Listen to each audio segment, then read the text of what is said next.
Apprends-nous, Seigneur, à te choisir chaque jour, à redire ton oui dans notre vie. Apprends-nous à vaincre nos peurs pour chanter ici ou ailleurs. Nous l'avons vu, nous l'avons entendu. Ave Maria, frères et sœurs, bienvenue à vous tous pour notre rendez-vous pour la méditation. Nous continuons toujours à parler de la prière, de la méditation, de l'oraison et de ce dialogue profond, intime avec le Seigneur. Chers amis, c'est avec beaucoup de joie que je vous retrouve en ce moment pour continuer notre école, l'école de prière, savoir prier et comment prier et pour être exaucé. Nous avions déjà abordé plusieurs fois le thème de la prière et nous avions développé de long en large tout ce qui peut être utile à chacun de vous pour mieux prier désormais. La dernière méditation, nous avions parlé de comment prier avec la parole de Dieu. Nous avons parlé des paraboles.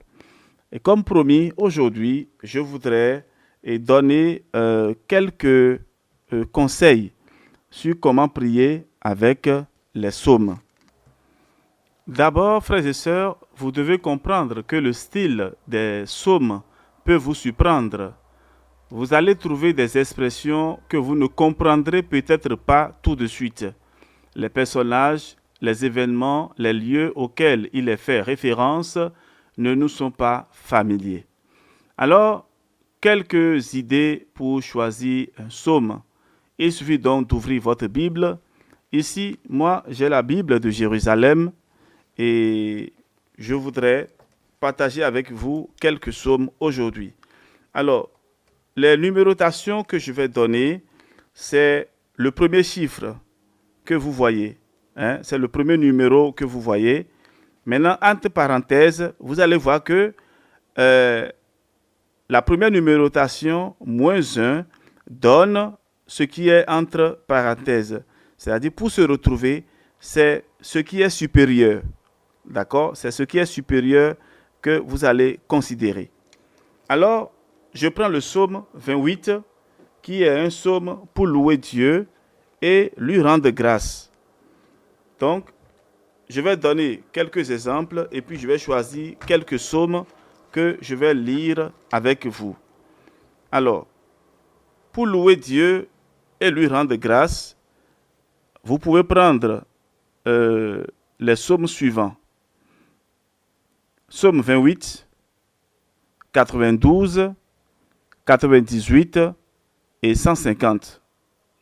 Ça, c'est pour la grandeur et la beauté de Dieu. Pour la beauté de Dieu et de sa création, nous avons le psaume 8, 18, 64, 103. Et des gestes de sa providence, nous avons les psaumes 29, 63, 65, 88, 104, 106, 110, 112, 113, 114, 115, 123, 135 et 145. Et donc ça, c'est pour louer Dieu et lui rendre grâce. Nous allons prendre donc un exemple. Le psaume 28 que je viens de citer. Alors ce psaume est dans votre Bible de Jérusalem, vous allez voir supplication et action de grâce. Donc c'est le psaume 28, entre parenthèses 27. Je vous ai dit tout à l'heure de prendre la numérotation qui est supérieure, c'est-à-dire qui est la grande. Vers toi, Yahvé, j'appelle, mon rocher, ne sois pas sourd, que je ne sois devant ton silence comme ceux qui descendent à la fosse. Écoute la voix de ma prière quand je crie vers toi, quand je lève les mains vers ton sein. Ne me traîne pas avec les impies, avec les malfaisants, qui parlent de paix à leurs prochains, et le mal est dans leur cœur. Donne-leur selon leurs œuvres, et la malice de leurs actes, selon l'ouvrage de leurs mains, donne-leur, paie-les de leur salaire. Ils méconnaissent les œuvres de Yahvé, l'ouvrage de ses mains. Qu'ils les abattent et ne les rebâtisse. Béni soit Yahvé, car il écoute la voix de ma prière. Yahvé ma force et mon bouclier, en lui mon cœur a foi. J'ai reçu aide, mon cœur exulte, je lui rends grâce par mes chants. Yahvé, force pour son peuple, forteresse de salut pour son merci. Sauve ton peuple, bénis ton héritage, conduis-les, porte-les à jamais. Voilà, frères et sœurs, le psaume 28 que nous pouvons donc utiliser comme psaume de supplication et d'action de grâce. Et nous pouvons terminer, lorsque nous finissons la lecture ou la méditation du psaume, conclut avec gloire au Père et au Fils et au Saint-Esprit, comme il était au commencement, maintenant et toujours, dans les siècles des siècles. Amen. C'est le Seigneur qui a parlé, et nous disons donc, comme il était au commencement, qu'il en soit encore ainsi aujourd'hui, et ceci jusqu'à la fin des temps. Frères et sœurs bien-aimés, nous allons prendre encore un autre psaume que j'ai cité tout à l'heure, parlant de la beauté de Dieu et de sa création. Et nous allons prendre le psaume 8 ou 18. Alors, je choisis rapidement et ce qui est proche, le psaume 18. Et avec ce psaume, nous allons donc voir ce que le psalmiste nous dit. Donc, il est en train de contempler la beauté de Dieu et de sa création. Je t'aime, Yahvé, ma force, mon sauveur, tu m'as sauvé de la violence. Yahvé est mon roc et ma forteresse, mon libérateur, c'est mon Dieu. Je m'abrite en lui, mon rocher, mon bouclier, ma force de salut, ma citadelle. Loué soit-il, j'invoque Yahvé, et je suis sauvé de mes ennemis. Les flots de la mort m'enveloppaient, les torrents de Bélial m'épouvantaient, les filets du Shéol me cernaient, les pièges de la mort m'attendaient. Dans mon angoisse, j'invoquais Yahvé, vers mon Dieu je lançai mon cri. Il entendit de son temple ma voix, et mon cri parvint à ses oreilles. Et la terre s'ébranla et chancela. Les assises des montagnes frémirent, sous sa colère elles furent ébranlées. Une fumée monta à ses narines, et de sa bouche un feu dévorait, des braises s'y enflammèrent. Il inclina les cieux et descendit, une sombre nuée sous ses pieds. Il chevaucha un chérubin et vola, il plana sur les ailes du vent. Il fit des ténèbres son voile, sa tente, ténèbres d'eau, nuée sur nuée, un éclat devant lui enflammait, grêle et braise de feu. Yahvé tonna des cieux, le Très-Haut donna de la voix. Il décocha ses flèches et les dispersa, il lança les éclairs et les chassa. Et le lit de la mer apparut. Les assises du monde se découvrirent, au grondement de ta menace, Yahvé, au vent du souffle de tes narines. Il tend la main d'en haut et me prend. Il me retire des grandes eaux. Il me délivre d'un puissant ennemi, d'adversaires plus forts que moi. Je m'arrête là, c'est juste un extrait. Et vous vous rendez compte qu'avec ce psaume, qui est non seulement un psaume pour rendre grâce à Dieu, voilà, mais aussi David adressa à Yahvé ses paroles de ce cantique quand Yahvé lui délivrait de tous ses ennemis et de la main de Saül. Et donc, nous pouvons proclamer ce psaume pour remercier le Seigneur pour nous avoir délivrés. Frères et sœurs, il y a beaucoup d'autres psaumes. Je parlais aussi tout à l'heure du psaume 8 que vous pouvez aussi prendre pour louer le Seigneur et dans sa beauté et dans sa création. Le psaume 8 dit ceci: Yahvé notre Seigneur, qu'il est puissant ton nom par toute la terre. Lui qui redit ta majesté plus haute que les cieux, par la bouche des enfants des tout-petits, tu l'établis, lieu fort, à cause de tes adversaires, pour réduire l'ennemi et le rebelle. À voir ton ciel, ouvrage de tes doigts, la lune et les étoiles que tu fixas, qu'est donc le mortel, que tu t'en souviennes, le fils d'Adam, que tu le veuilles visiter, etc. Chers amis, et j'espère qu'avec ces exemples, vous pourrez désormais commencer à lire et à méditer les psaumes. Alors vous-même, vous pouvez vous asseoir et lire les psaumes du 1er jusqu'au 150e. Ainsi, vous pouvez prendre note et à partir du contenu, vous pouvez adapter cela à ce que vous vivez. Alors, lorsque vous lisez, prenez toujours la peine d'avoir un cahier à côté et de prendre note. Cela va vous servir. Et je viens aussi vous dire que parfois, il y a certains livres que vous allez trouver la clé des psaumes. Pardon, n'utilisez pas ces livres-là. Faites beaucoup attention parce qu'on vous dira il faut réciter tel psaume à minuit, il faut se mettre nu, il faut allumer telle bougie et autres. Personnellement, je vous déconseille cela. Moi, j'ai fait l'expérience personnelle quand j'étais encore jeune, très curieux. J'avais commencé à peine à lire la Bible. Et quand j'étais tombé sur ce genre de livres, j'ai acheté les bougies qui étaient indiquées.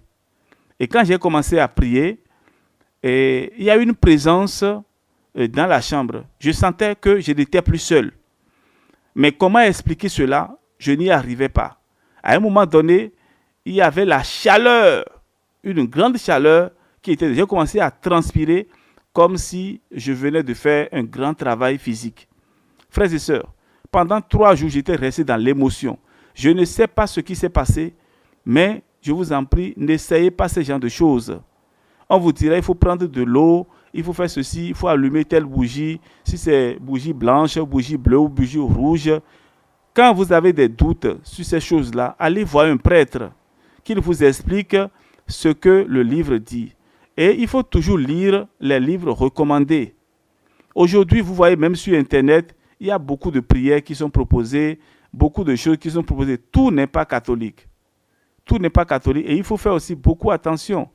Je sais que aujourd'hui, il y a beaucoup de ces prières que l'on propose sur Internet. Et sans le vouloir, même parfois, vous êtes en train de faire des recherches et vous tombez sur certaines choses. Alors, lorsque vous n'avez pas encore une bonne formation théologique, vous n'avez pas une bonne formation spirituelle, ne vous hasardez pas à utiliser les indications que l'on donne pour l'utilisation des psaumes. Alors, ce que je vous conseille tout simplement, c'est de lire vous-même.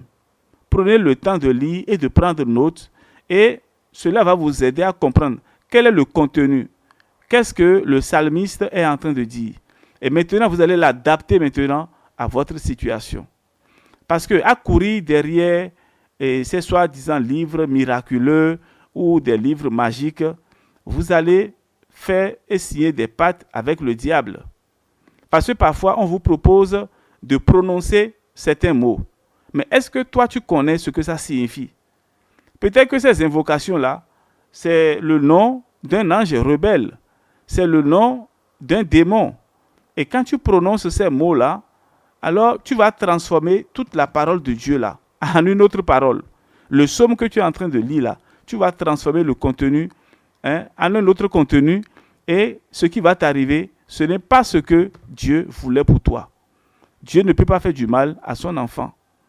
Et méfiez-vous de ces positions qu'il faut se mettre nu, qu'il faut faire ceci ou cela. Vous devez prier avec votre corps. Et je vous dis toujours que lorsque vous voulez prier, si possible, avant d'ouvrir la Bible, allez laver la main. Pour une prière organisée, vous lavez la main parce que vous voulez toucher la parole de Dieu. Parfois, vous allez voir la Bible de certaines personnes complètement crottée, sale. Et vous vous posez la question de savoir si c'est la parole de Dieu qu'on est en train de manipuler de cette manière-là. Il faut avoir du respect pour le livre sacré. Du respect pour le livre sacré. Et donc, se laver les mains et lire attentivement chaque psaume pour voir de quoi il s'agit. Cela vous permettra donc de l'adapter à votre situation et de prier avec. Seigneur, je me mets dans la peau du psalmiste et je crie vers toi. Et le Seigneur va t'écouter. Alors, frères et sœurs, je voudrais m'arrêter là aujourd'hui et je voudrais rappeler seulement quelques psaumes en plus.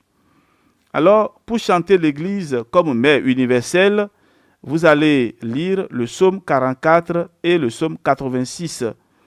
Et la forteresse bâtie sur le roc, c'est le psaume 45, 47 et 124. Havre de paix fraternelle, ça c'est toujours l'Église, psaume 121 et 132.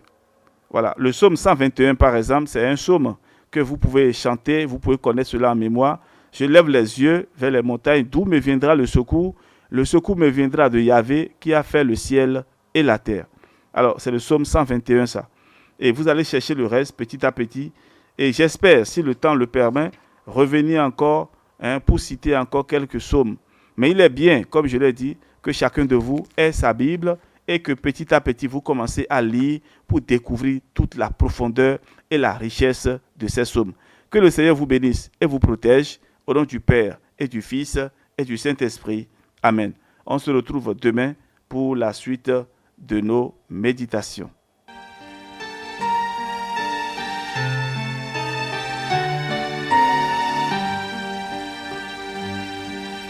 Dieu, mon Dieu, je te cherche pour m'abandonner à toi. Dieu, mon Dieu, je te cherche pour m'abandonner.